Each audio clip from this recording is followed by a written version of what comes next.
Senhores telespectadores, não sei se já viram o lugar onde estamos.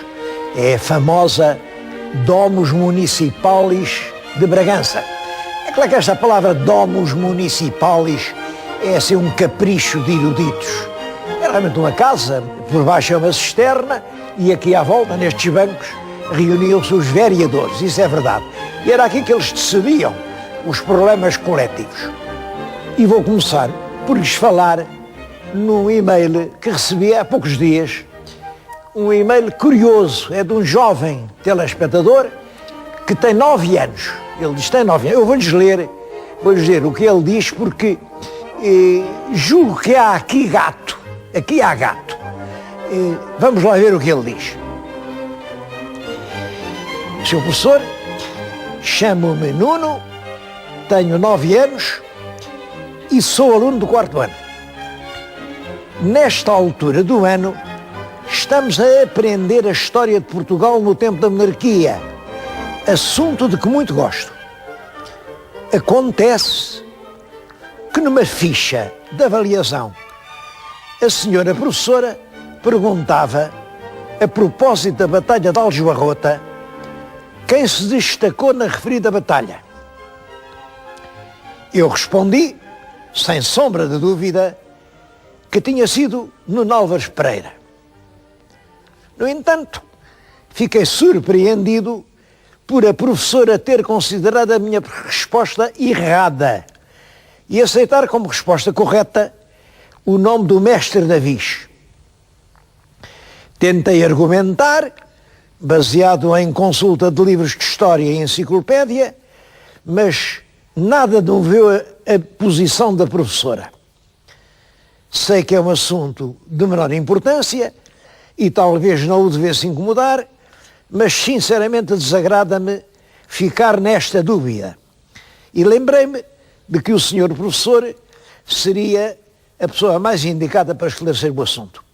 Espero e desejo uma breve resposta sua, desde já muito obrigado, e assina. Ora bem, esta carta de um jovem de 9 anos, primeira coisa, isto não é redação de um jovem de 9 anos. Um jovem de 9 anos não escreve assim com esta vontade. Segundo, penso que alguém está enganado. Naturalmente, o teste de avaliação não perguntava quem é que se destacou na batalha, porque está claro que o grande herói da batalha, o grande nome que domina Aljubarrota, claro que é o Nuno Álvares Pereira. Mas isso toda a gente sabe. Não há ninguém que não saiba isso. É Nuno Álvares. É Nuno Álvares quem planeia a batalha. É Nuno Álvares quem comanda a vanguarda. É Nuno Álvares quem leva os castelhanos atrás dele até ao desastre que aconteceu aos castelhanos, claro. A batalha é um feito de Nuno Álvares. E toda a gente, todos os contemporâneos dele e todos, até hoje, ninguém tem dúvidas. A grande estrela que brilha em Aljubarrota é o contestável Dom Nuno Álvares Pereira. Portanto, a pergunta não deve ter sido essa. Normalmente, o que se perguntava era quem reinava em Portugal na altura da batalha. E isso, a resposta é El Rei Dom João I. Também não acredito que a professora dissesse o mestre Davis, porque nessa altura ele já não era mestre Davis. Ele tinha sido mestre Davis. Mestre Davis queria dizer o chefe da ordem monástico-militar que tinha nessa altura a sua sede em Avis. Ele era um filho bastardo do rei Dom Pedro, tinha sido desde pequenino mestre daquela ordem militar. Mestre quer dizer o chefe, o comandante. Era uma maneira de lhe dar uma renda e um rendimento para viver. E depois liderou, uma revolta popular quando morre o rei Dom Fernando, e é isso que o leva ao trono. Mas nas cortes de Coimbra foi aclamado rei de Portugal. A partir do momento em que é rei de Portugal, já não é mestre Davis. Portanto, não há professor nem professora nenhuma que vá dizer que o mestre Davis se distinguiu na Batalha de Aljubarrota. Realmente não distinguiu. Até o relato do grande cronista da batalha português, que é o Fernão Lopes, mostra que ele se distinguiu muito pouco. Diz que pegou na sua espada e ia dar uma grande espadeirada num castelhano, mas a espada era tão pesada que ele não pôde com o peso da espada, coitado, caiu e ficou agachado no chão e vinham os espanhóis combater quando os portugueses lhe valeram. Compreendem? O general não é um soldado. Nunca ninguém disse que ele se distinguisse na batalha. É verdade que o exército português ganhou a batalha e que ele era o rei de Portugal nessa altura. Foi exatamente por causa do papel que Nuno Álvares tomou nessa batalha que o rei lhe deu recompensas enormes. Olhem, nessa altura havia em Portugal 3 condados. Com 3 condes, naturalmente. Havia o conde de Barcelos, havia o conde de Orém e havia o conde de Arraiolos. Pois o rei fez o Nuno Álvares conde de Orém, conde de Barcelos e conde de Arraiolos. Deu-lhe os 3 condados. Além disso, deu-lhe dezenas de vilas. O Nuno Álvares ficou mais rico do que o próprio rei de Portugal. Era o grande senhor, todo este norte era quase todo dele. O Alentejo era praticamente todo dele. Bem, ficou um homem riquíssimo. Ele casou com uma fidalga aqui do norte, aqui mesmo transmontana, e teve só uma filha única, que era Dona Beatriz Alvim, que era o nome da mãe. E tinha só uma filha. Essa menina, como era filha única, herdou toda a fortuna enorme do condestável. E então o rei, havia aquela fortuna, o rei tinha um filho fora do casamento, porque o rei, antes de casar, teve um filho de uma rapariga alentejana, Inês Pires, filha de um homem que parece que era de Veiros. Ninguém sabe o nome dele porque passou à história com o nome de Barbadão. A filha do Barbadão teve uma ligação com o mestre da Ordem da Viz e daí nasceu um menino que se chamou Afonso e que foi criado até na cidade de Leiria. E só aos 20 anos é que o pai se lembrou de o perfilhar. Legitimou, reconheceu-o como filho dele, quando ele tinha 20 anos, isto no ano de 1400, porque logo no ano seguinte, em 1401, casou esse seu filho com a tal filha do condestável. E fez assim a maior fortuna portuguesa. Quer dizer, o Dom João I, habilmente, consegue que a maior fortuna, o maior conjunto de bens, de vilas, de castelos, de fortalezas, de propriedades, de idades imensas, que eram de Nuno Álvares, acaba por vir parar às mãos do filho do próprio Dom João I. E é assim que nasce a Casa de Bragança. Vou-lhes falar realmente da descendência do condestável Dom Nuno Álvares Pereira.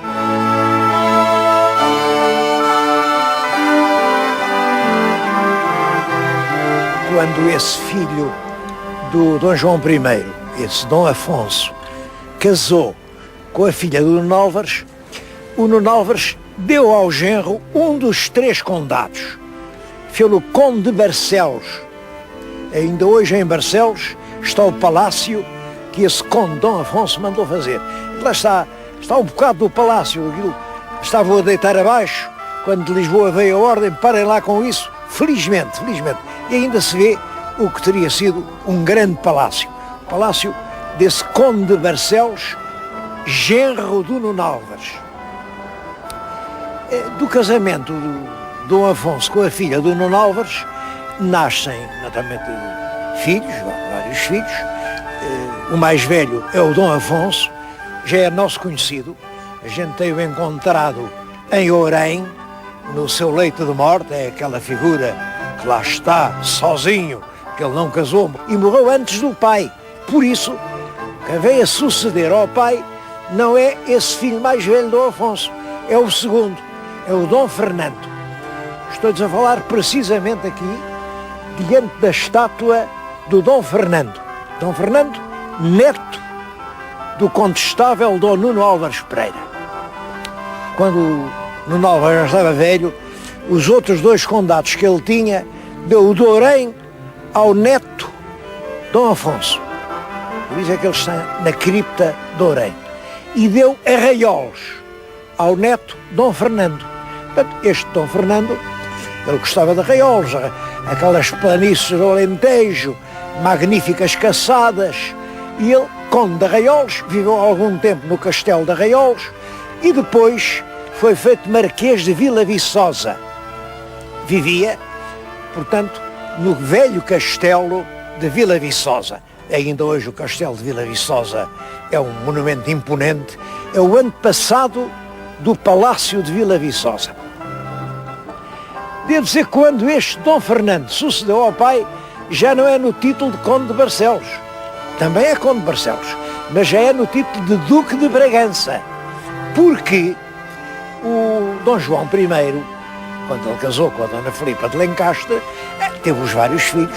Como sabem, é a ínclita geração, é o grande rei Dom Duarte, logo a seguir o infante Dom Pedro, o infante das 7 partidas, depois o infante Dom Henrique, o grande infante das navegações, depois o infante Dom João, que viveu em Palmela, era mestre de Santiago, depois o infante Dom Fernando, o mártir de Fez, bem, uma grande filha, Dona Isabel, que foi duquesa da Borgonha, e que tem uma intervenção grande na história da Europa.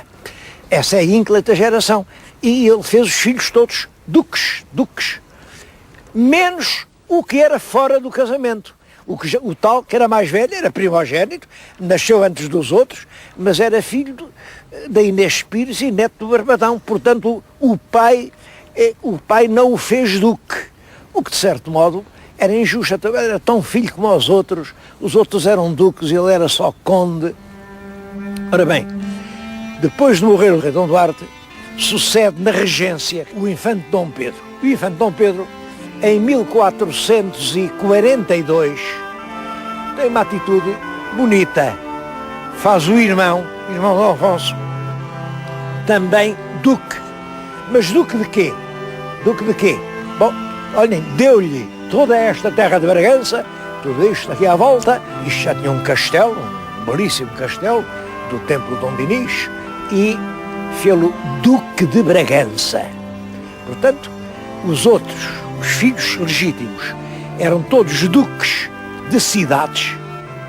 O Dom Pedro era Duque de Coimbra, o infante Dom Henrique era Duque de Viseu, o Dom Fernando era Duque de Beja, bom, e este era Duque de uma vila, Duque de Bragança, porque Bragança era vila, Bragança não era cidade. Mas é no tempo exatamente deste que estamos a ver que depois o Dom Afonso V achou que não era justo. E para Bragança ter tanta dignidade como as outras cidades ducais, elevou Bragança à categoria de cidade. Bragança foi feita cidade em homenagem a este príncipe, Dom Fernando, que é o segundo Duque de Bragança. O segundo Duque de Bragança é uma pessoa de grande categoria. Ele, naquele conflito trágico entre o pai dele, o tal Dom Afonso, teve com o infante Dom Pedro, e em que resulta a morte do infante Dom Pedro, este tentou apaziguar, teve um papel simpático, realmente um príncipe cheio de dignidade, serviu em Ceuta, e quando morre, deixa tudo quanto tem. É um filho que também se chamava Fernando. Entretanto, eles eram bons administradores, foram adquirindo novas terras, eram senhores de mais de meio país, e nessa altura o rei de Portugal, porque, como sabem os reis, o Dom Duarte morreu cedo, ficou rei o Dom Afonso V, que é o africano, das conquistas africanas. Olhem, este Dom Fernando bem o ajudou nas tais conquistas africanas. Depois morre o Dom Afonso V e fica o Dom João II, o príncipe perfeito. E o príncipe perfeito vê-se nesta situação. Então, ele é que é o rei, mas os duques da Bragança é que têm quase tudo, e os duques da Bragança são orgulhosos. Consideram-se praticamente reis. no paço do Duque de Bragança, ao serviço dele, ele tem cerca de 500 fidalgos. Quando há guerras, ele pode levantar exércitos de milhares de homens. Bom, o Dom João II não acha isso nada bem, porque a verdade é que o rei é ele, mas quem tem o poder é o Duque. E é isso que origina o drama da morte do filho deste Dom Fernando, que é o Dom Fernando II. Dom Fernando II é acusado pelo rei Dom João II, de quem era primo e cunhado, mas é acusado de estar a conspirar para ser ele rei. Devo-lhes dizer que até hoje, nem nos arquivos portugueses, nem nos arquivos espanhóis, apareceu nenhum documento que nos convença de que existiu essa conspiração. De certo modo, pelo contrário. Tudo me indica isso é um plano arquitetado pelo príncipe perfeito para destruir o poder do chefe da nobreza portuguesa. Bem, de qualquer maneira, o Duque é julgado em Évora, é condenado à morte, é executado e é extinta a Casa de Bragança. Acabou a Casa de Bragança. Agora já não há mais Duques de Bragança.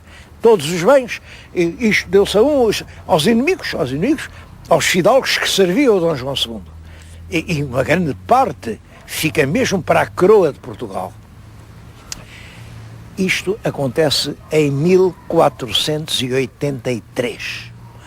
E devo dizer que durante 17 anos não houve Casa de Bragança, não houve Duques de Bragança.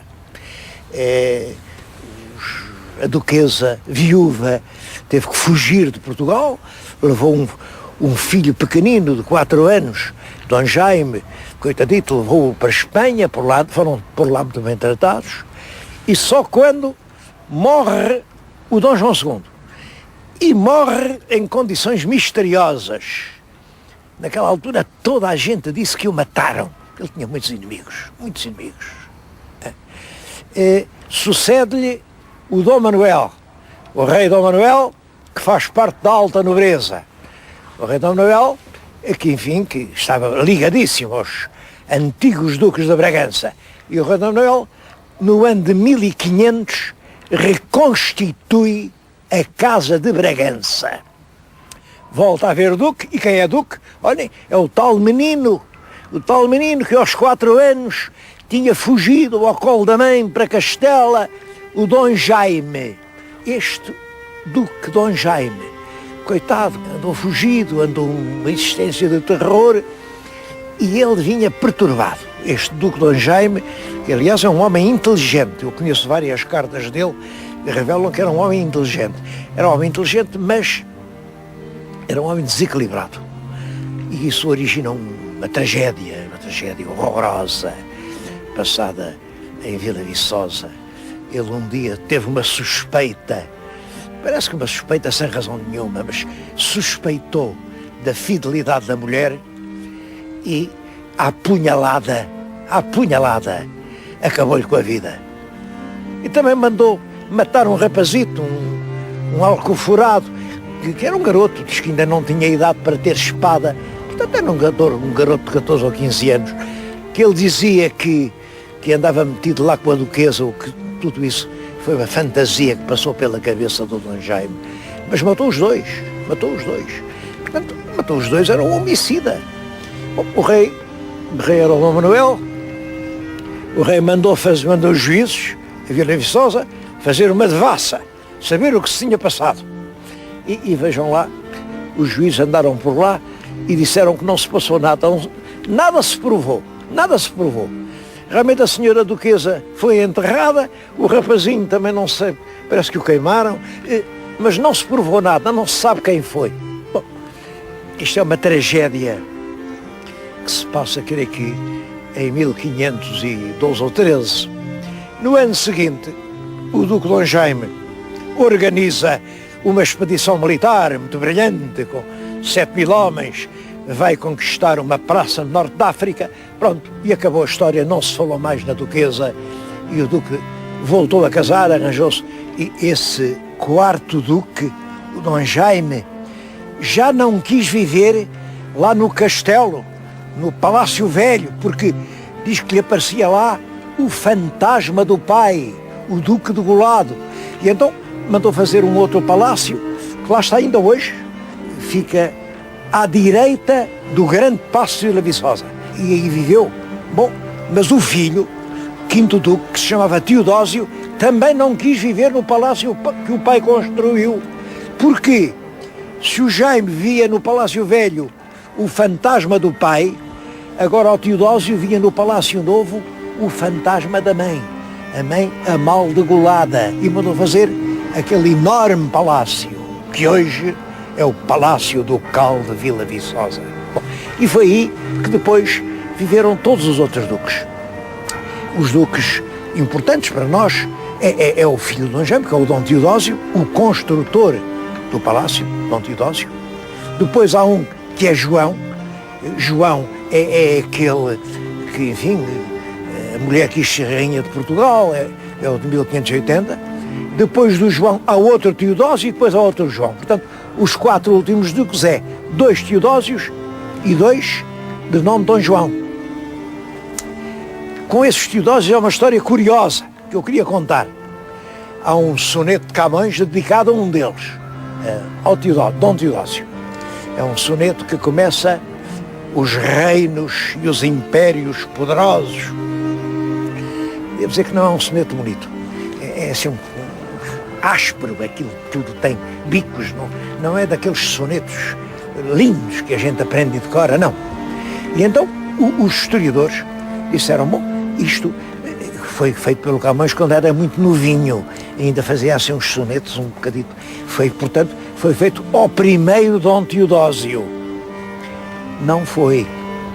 Foi ao segundo, que era neto do primeiro. E aquilo já não é bom porque o Camões já não era novo, já era velho. E é evidente que o soneto é ao segundo, porque não diz que seja o Duque de Bragança. O soneto é muito claro. Chama-lhe grão sucessor e novo herdeiro, herdeiro do Bragação-Estado. Portanto, é o herdeiro do Ducado de Bragança. E mais, diz que aquele Teodósio praticou feitos iguais ao sangue, portanto, o sangue era ilustre, portanto, os feitos eram ilustres, mas maiores que a idade. Feitos impróprios da sua idade, maiores. Portanto, é claro, são os versos feitos a uma criança. O que tem a ver com isto? O Duque Dom João não quis ir à Batalha de Alcácer Quibir. Bom, ele estava com febres, se calhar estava, não sei. Mas mandou o filho, que tinha 10 aninhos. 10 aninhos. Bom, e aqui diz que o menino, com 10 aninhos, foi herói, saiu da carruagem a cavalo, não saiu nada, coitadinho. O menino de 10 aninhos, na batalha, estava na carruagem, vieram os mouros e prenderam-no. E depois os Filipes lá os resgataram, voltou a Portugal, mas aqui disse, o menino tinha feito feitos heróicos, feitos iguais ao sangue, mas maiores que a idade. Este segundo Teodósio, este a quem o Camões fez o soneto, veio a ser o pai de um Duque Dom João, que foi escolhido para rei de Portugal. Dom João IV, é o rei da restauração, é o rei cuja estátua equestre está em Vila Viçosa. E a partir daí, os duques de Bragança foram sempre os filhos mais velhos dos reis de Portugal. O título ainda hoje existe, ainda hoje há um Duque de Bragança, que já não é o dono da Casa de Bragança, mas o título continua a existir e a ser reconhecido, enfim, um pouco em todo o mundo, mas a Casa de Bragança também permanece, mas hoje pertence ao Estado português, a uma fundação, e mantém todas as lembranças desse período da nossa história. Quem quiser conhecer toda a história dos Duques de Bragança, olhem, tem que começar por aqui, por aquele castelo, que é o Castelo de Bragança, e acabar lá por baixo, pelo Palácio de Vila Viçosa.